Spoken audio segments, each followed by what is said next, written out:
Hello everyone, আমি আবারও চলে এলাম একটা নিউ ব্লগ নিয়ে। তো সেদিনকে আমার আর আমার হবু বরের দুজনের ছিল একটা আউটিং প্ল্যান।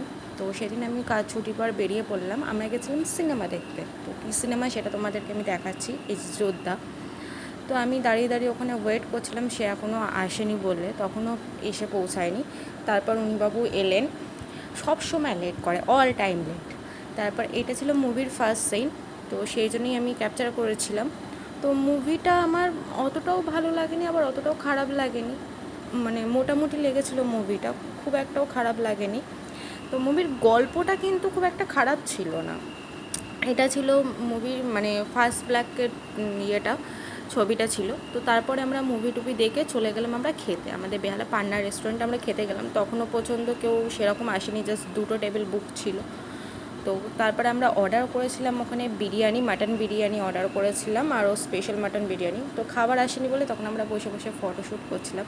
তো খাবার চলে এসছে, তো আমরা মাটন বিরিয়ানি আর তার সাথে স্যালাডও অর্ডার করেছিলাম, আর তার সাথে ছিল আমাদের ফ্রেশ লাইম সোডা। তো সেটা আমি লাস্টে অর্ডার করেছিলাম যেহেতু খেতে পাচ্ছিলাম না বলে। তো তারপরে আমি তোমাদের গল্পটা বলি, শোনো। ও আমাকে অনেকবার বলেছিল যে তুমি অর্ডার করো না, এত তুমি খেতে পারবে না, কিন্তু আমি ওর কথা একদমই শুনিনি।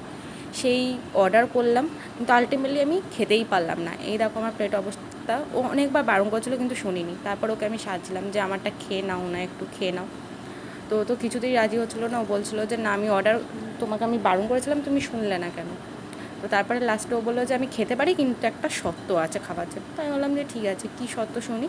তারপরে ও যেটা বললো, তারপরে বলার পর আমার মাথাটা খুবই গরম হয়ে গেছিলো।